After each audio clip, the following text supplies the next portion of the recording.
March 14, 1941, 7:42 in the morning. RAF Kenley, Surrey, England. Beatrice Shilling watches squadron leader Davies climb into the Hurricane's cockpit, his hands adjusting the controls with the mechanical precision of someone who has done this 41 times in combat. She clutches a clipboard against her chest as the morning wind drags the smell of aviation fuel and hot oil across the tarmac. Davies doesn't know who she is, probably thinks she's just another secretary. He doesn't know that Shilling has spent the last 11 months obsessed with the problem that might kill him in the next 20 minutes. The Merlin roars. Davies accelerates down the runway, lifts off, and disappears into the grey sky over the English Channel. Somewhere at 22,000 feet, 43 Messerschmitt Bf-109s are waiting. What happens next is predictable. Davies spots a German fighter, pushes the stick forward into an attacking dive at 400 mph, and for 1.5 seconds, just 1.5 seconds, his Rolls-Royce engine dies completely. The carburetor floods, fuel surges to the top of the float chamber. The jet starves. Silence. In that second and a half, the Bf-109 closes 300 yards and opens fire. Davies fights desperately to restart the engine while German tracers tear through the air around him. This has happened 14 times to Hurricanes this week alone. 9 Spitfires went down the same way. The pattern is always identical. Dive, engine dies, German pilot escapes, or worse, circles back to strafe the paralyzed British fighter. The Germans don't have this problem. Their Daimler-Benz engines use direct fuel injection, zero float chambers, zero flooding. Bf-109 pilots dive, climb, roll, and invert their aircraft without losing power for a single heartbeat. It's a decisive advantage. Lethal. Around Shilling, the problem multiplies. The RAF is bleeding experienced pilots faster than training schools can replace them. Rolls-Royce is designing a pressure carburetor, the proper solution, a complete redesign of the fuel delivery system. But it won't be ready until 1943, maybe 1944. 2 years from now. 3 years. The war won't wait. The pilots can't wait. Every morning, men in their 20s climb into Spitfires and Hurricanes knowing their own engines might kill them before the Germans get the chance. What Shilling knows, and no one else does, is that she has just solved the problem. Not with sophisticated engineering, not with expensive technology, with a metal washer that costs 50 cents and can be installed in 30 minutes by any tarmac mechanic. A metal disc the size of a coin that will save 2,100 pilots over the next 4 years. An invention so simple that Rolls-Royce engineers initially dismissed it as workshop improvisation. But it works. Of the 27 aerial combats this week, 23 ended with British pilots reporting engine failure in a dive. Survival rate when the engine dies, 41%. Davies is lucky. He's survived twice. But luck isn't strategy. And Beatrice Shilling, the engineer nobody takes seriously, is about to change the Battle of Britain with a piece of metal that fits in the palm of your hand. Back to Shilling. She had brought something with her to Kenley that morning. A small brass component, precisely machined and simple beyond belief. Her team at the Royal Aircraft Establishment had tested it on a bench engine for 6 weeks. It worked, but bench tests weren't combat. Combat was 300 mph. Combat was negative G-forces strong enough to pin a pilot against his harness. Combat was life or death in 1.5 seconds. Shilling walked to her Norton motorcycle. In her leather satchel was the brass restrictor and a plan that would either save the Royal Air Force or end her career at Farnborough. By noon she would know which. The carburetor problem had started in July 1940 when the Royal Air Force switched to 100-octane fuel. Higher octane meant more boost. More boost meant 1,310 horsepower from the Merlin engine instead of 1,100. The Spitfire Mark II could hit 370 mph in level flight, fast enough to catch Messerschmitt 109s. But the Skinner's Union carburetor couldn't handle the negative G-forces that came with high-speed combat maneuvering.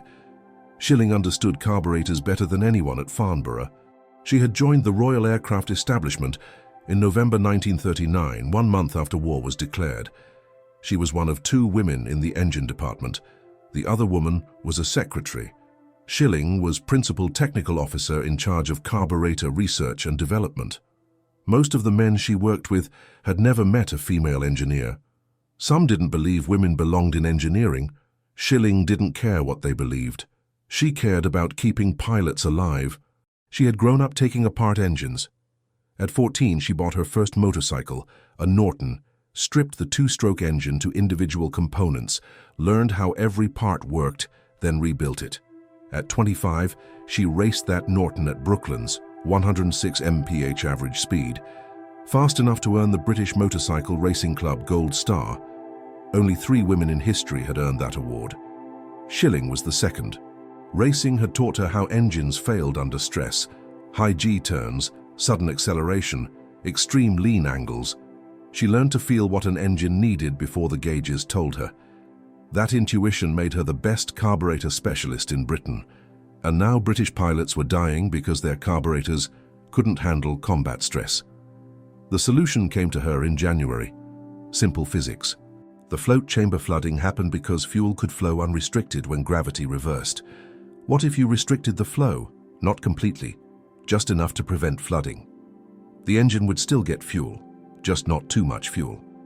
A brass disc with a precisely calculated hole in the center, installed in the fuel line before the carburetor, would limit maximum fuel flow to slightly less than what the engine demanded at full throttle. She machined the first restrictor herself, brass thimble shape, 0.125 in diameter, with a 0.04 in hole in the center. Those dimensions mattered. Too large, and the carburetor would still flood.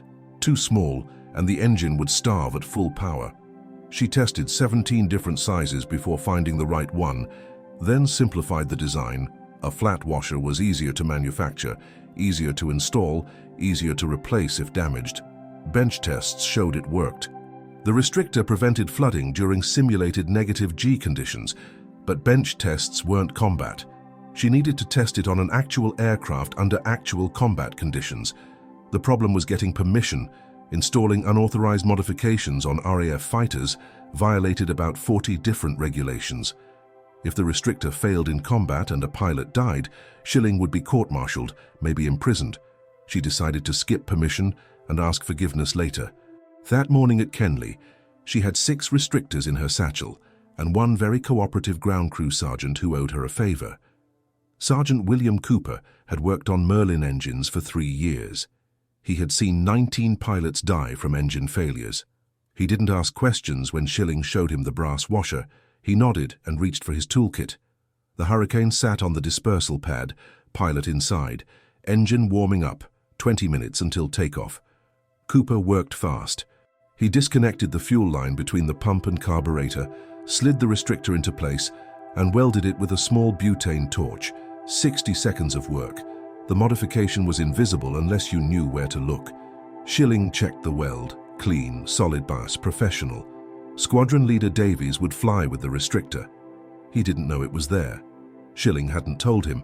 The squadron commander, or anyone except Cooper.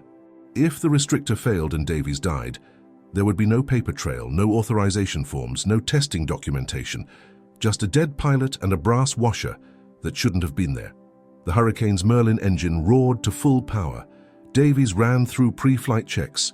Oil pressure good, coolant temperature good, magnetos firing on all 12 cylinders. He released the brakes. The Hurricane rolled forward, gathered speed, and lifted off.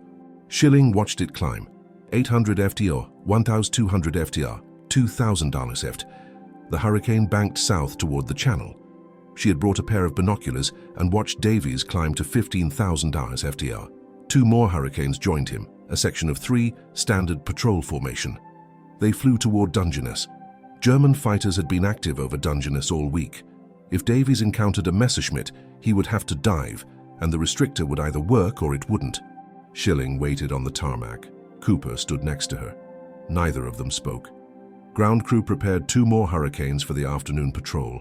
A fuel truck rumbled past. Mechanics shouted technical jargon across the dispersal area, normal sounds of a fighter station at war. Shilling heard none of it. She was calculating fuel flow rates in her head, 0.04 in, maximum flow at full throttle, negative G duration, 1.5 seconds. The math worked, but math wasn't combat. 40 minutes passed. An hour. Radio silence from Davies's section. That could mean anything. No contact with enemy fighters, or contact so intense there was no time to report. Or Davies was dead, and his Hurricane was scattered across a French field. At 09:37 the radio crackled. Controller's voice. 3 Hurricanes inbound, 2 minutes out. Shilling raised the binoculars. She saw them. 3 dark shapes against the morning sky. All 3 aircraft. No losses. The Hurricanes entered the circuit. Davies landed first, taxied to dispersal, cut the engine and climbed out. Shilling walked toward him, her hands shaking. She had designed bombs before and tested engine modifications under laboratory conditions, but she had never installed an unauthorized modification and sent a pilot into combat to test it. Davies pulled off his helmet, smiling. That was unusual. Pilots didn't smile after combat patrols. They usually looked exhausted, haunted. Davies looked excited. Cooper asked the question, "Any problems with the engine, sir?" Davies looked at Cooper, then at Shilling, then back at Cooper. "Best the Merlin's ever run," he said. He had dived on 2 messes over Dungeness. The engine never missed a beat. Shilling asked Davies to describe exactly what happened. He had spotted 2 Messerschmitt 109s at 14,000 FTC, both aircraft flying east toward France. Davies positioned his section above them, altitude advantage, then pushed into a steep dive, 400 ms, negative G-forces strong enough to lift him against his harness straps, the kind of dive that should have killed his engine. But the Merlin kept running at full power through the entire dive. Davies closed to 200 yards before the German pilot saw him, fired a 3-second burst, and saw strikes on the left Messerschmitt's wing route. The German fighter broke hard right and fled toward France. Davies pulled up and climbed back to altitude. The engine performed flawlessly. It was the first time in 11 months that Davies had successfully pressed a diving attack without his engine cutting out. He wanted to know what maintenance had done to his Hurricane. Shilling told him. The restrictor, the brass washer, the fuel flow limitation. Davies stared at her for 5 seconds, then turned to Cooper. "Put that thing in every Hurricane on this station," he said. "Today." Shilling explained it wasn't authorized. Davies didn't care about authorization. He cared about surviving combat. Every pilot at Kenley had lost friends to engine failures, 19 pilots dead in 6 months. Davies said if the brass wanted to court-martial him for installing an unauthorized modification, they could do it after the war. Right now, his squadron needed working engines. Cooper installed restrictors in 4 more Hurricanes that afternoon. Shilling had brought 6, keeping 1 for testing. 5 Hurricanes flew combat patrols with restrictors over the next 3 days, 0 engine failures, 12 diving attacks successfully pressed against German fighters. Pilots reported the Merlin engines ran perfectly, better than perfectly. Some claimed they were getting more power at altitude. Word spread fast. By March 18th, every squadron commander in 11 Group knew about the restrictor. They wanted it, all of them, immediately. Shilling received 14 phone calls in 2 days. Could she come to their stations? Bring more restrictors? How fast could they be manufactured? The problem was supply. Shilling had machined 6 restrictors herself in the RAE workshop. Manufacturing thousands would require proper production facilities, brass stock, precision machining equipment, and quality control. She needed approval from the Air Ministry, funding, and time. She got approval in 4 days. The Air Ministry fast-tracked her proposal, a war-winning modification, they called it. Rolls-Royce received the production contract and could manufacture 500 restrictors per week. Installation would begin immediately at every fighter station in Britain. Shilling assembled a small team, 3 engineers from Farnborough, 2 civilian mechanics. They would tour RAF stations and oversee installation. The restrictor could be fitted without removing aircraft from service. That was critical. Every Hurricane and Spitfire needed to stay operational. The Battle of Britain was technically over, but German fighters still crossed the Channel daily. RAF Fighter Command couldn't afford to ground its squadrons. Shilling loaded her Norton motorcycle with tools and restrictors. She had visited 43 RAF stations before the war. She knew every fighter base in southern England, the commanding officers, and the ground crews. Now she would visit them again, this time with a brass washer that would save their pilots. By March 25th, installation teams were ready. 600 restrictors manufactured, 40 stations on the schedule, 3,000 Merlin engines waiting for modification. Shilling started her Norton and headed north toward Biggin Hill. Biggin Hill was the busiest fighter station in 11 Group, 32 Spitfires, 21 Hurricanes, 4 squadrons rotating through continuous combat operations. Shilling arrived at 08 Wongs on March 26th. Station Commander Group Captain Grace met her at the gate. He had lost 7 pilots to engine failures in the past 2 months. He wanted the restrictors installed immediately. The ground crews worked in shifts, 4 aircraft at a time. Each installation took 12 minutes. Disconnect fuel line, weld restrictor in place, reconnect line, test for leaks. The welding had to be perfect. A faulty weld at altitude could starve the engine completely. Shilling supervised every installation personally. She checked every weld, tested every connection, and rejected 3 restrictors that didn't meet specifications. Pilots watched the modifications with intense interest. Flight Lieutenant James Lacey had 41 combat missions. He had experienced engine failure twice. Both times during critical moments in dogfights. He asked Shilling how a simple washer could solve the complex carburetor problem. She explained fuel flow physics, float chamber dynamics, and negative G effects on liquid fuel. Lacey understood immediately. He was an engineering graduate from Cambridge and called it brilliant simplicity. By March 28th, all 53 Merlin engines at Biggin Hill had restrictors installed. Shilling moved to Hornchurch, then North Weald, then Tangmere. The pattern repeated at every station. Ground crews worked 12-hour shifts. Pilots flew combat patrols with modified engines.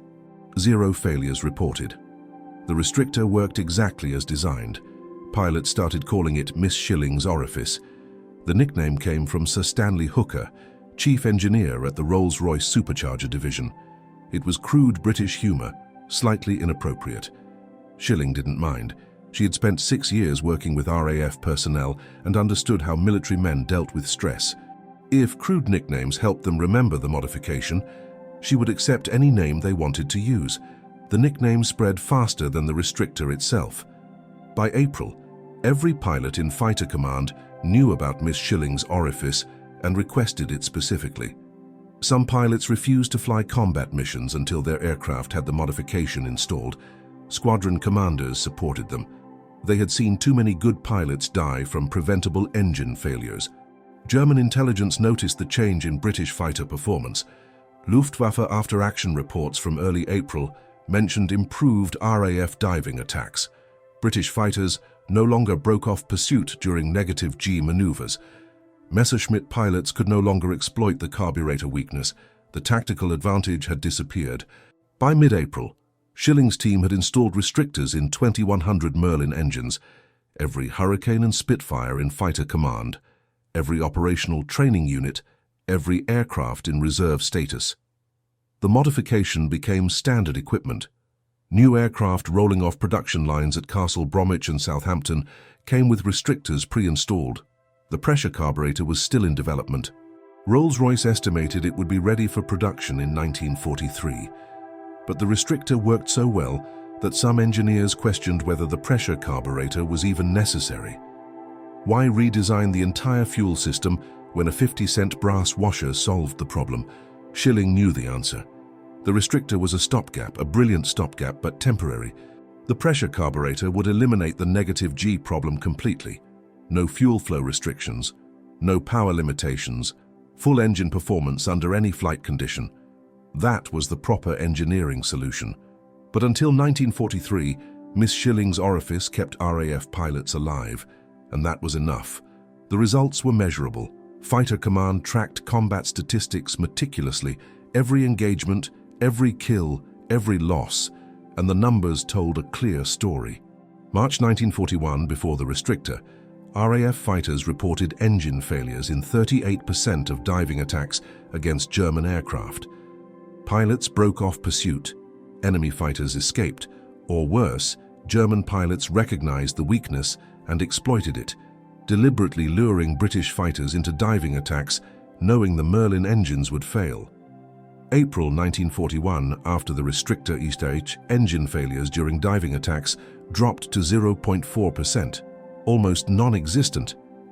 The few failures that did occur were unrelated to the carburetor: mechanical problems, battle damage, normal combat attrition. The kill-to-loss ratio improved immediately. March had been brutal.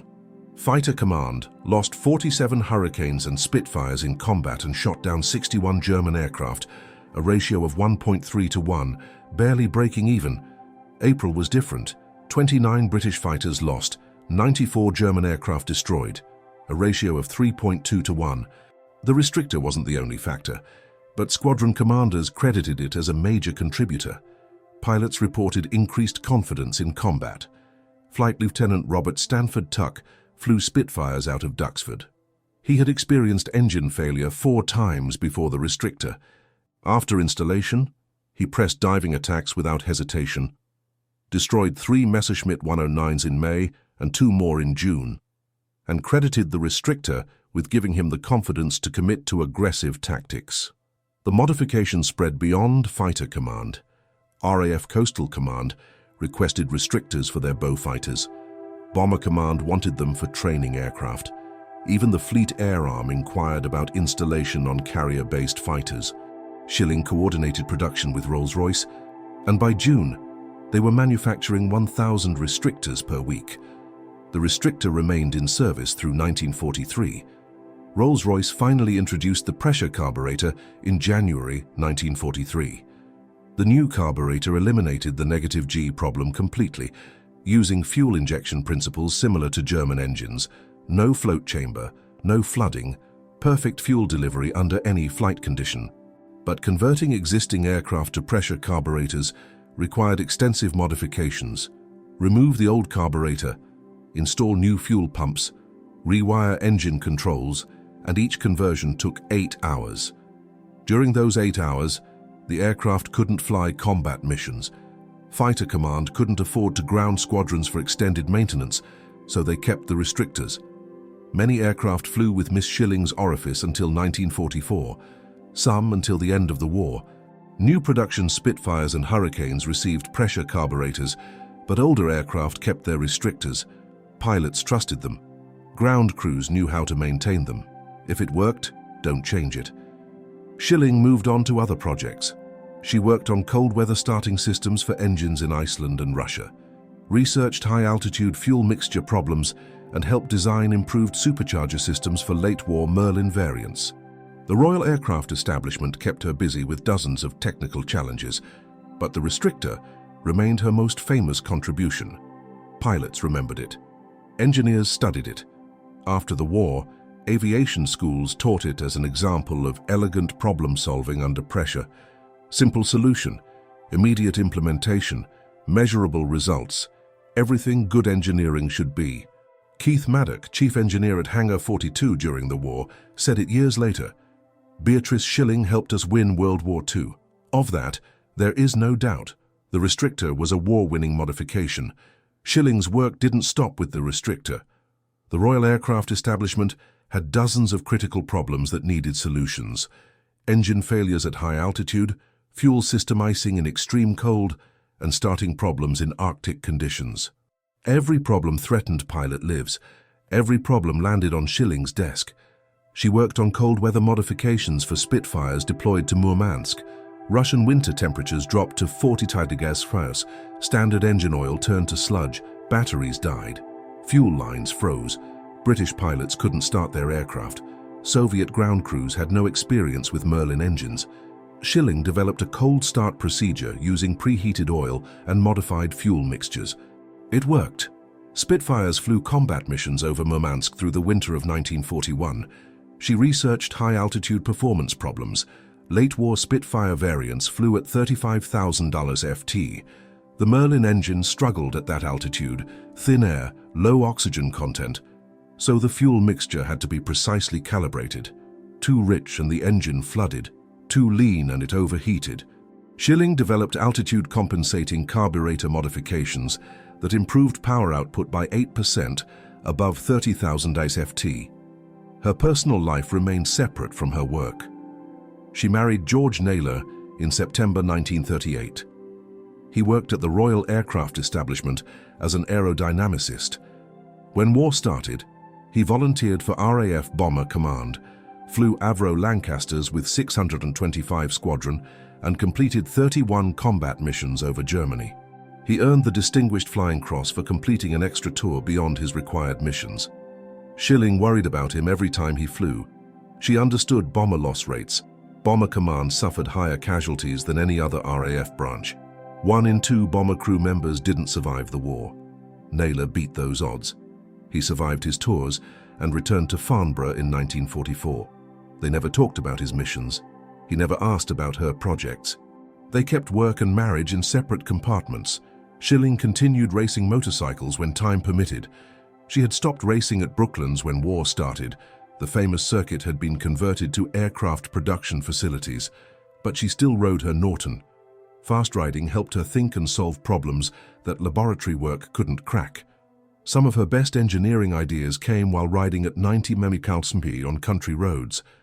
By 1945, she had worked on 17 major projects at Farnborough: cold weather systems, high-altitude modifications, carburetor improvements, fuel mixture optimization, supercharger efficiency upgrades. Each project saved lives and kept RAF aircraft operational under extreme conditions, but none achieved the fame of the restrictor. The war ended in May 1945. Germany surrendered. Japan followed in August. The Royal Aircraft Establishment transitioned from wartime emergency projects to peacetime research. Slower pace, lower urgency, different priorities. Shilling stayed at Farnborough. She had no intention of leaving. Engineering was her life. In 1948, Beatrice Shilling stood in the Grand Hall of Buckingham Palace as King George VI personally appointed her Officer of the Order of the British Empire. The OBE, Britain's formal acknowledgement that her wartime contributions had altered the course of aerial combat over Europe. She wore her ceremonial dress, accepted the medal with characteristic reserve, posed for the required photographs, and returned to her laboratory at Farnborough the following morning at 8 a.m. sharp. There was no retirement tour, no lecture circuit, no memoir. Shilling simply continued the work she had always done, solving problems that killed pilots, refining systems that failed under stress, proving through relentless competence that women not only belonged in technical fields, but excelled in them when given the opportunity. Her career at the Royal Aircraft Establishment stretched another 21 years beyond the war's end. 33 years of uninterrupted service, an extraordinary tenure by any measure. Yet Shilling never ascended to director-level positions. Those roles remained the exclusive domain of men, regardless of accomplishment or impact. The institutional barriers were explicit. RAF leadership structure prohibited women from holding top administrative posts. Shilling understood the limitation and never wasted energy fighting battles the organization wouldn't allow her to win. She preferred the laboratory anyway. Hands-on engineering work, tangible problems, measurable solutions. Her post-war projects demonstrated the same practical brilliance that had defined the restrictor. She joined the Blue Streak program, Britain's ambitious first-generation ballistic missile initiative, where she tackled fuel delivery systems operating at altitudes and velocities no British engine had previously sustained. The technical challenges were immense: hypersonic speeds, sub-zero temperatures, fuel vaporization in near-vacuum conditions. But Shilling approached them with the same methodical precision she had applied to carburetors in 1941. By the 1950s, jet aircraft had solved the engine failure crisis, but landing accidents had emerged as the RAF's new threat. More pilots died on wet runways than in aerial combat. Shilling redirected her focus to understanding how water-covered tarmac affected tire friction during high-speed landings. She conducted systematic tests, measuring braking distances, analyzing rubber composition, calculating hydroplaning thresholds, and published 3 peer-reviewed technical papers that became standard references for runway safety protocols across NATO air forces. Then came one of her strangest assignments, designing a competition bobsled for the Royal Air Force Olympic team.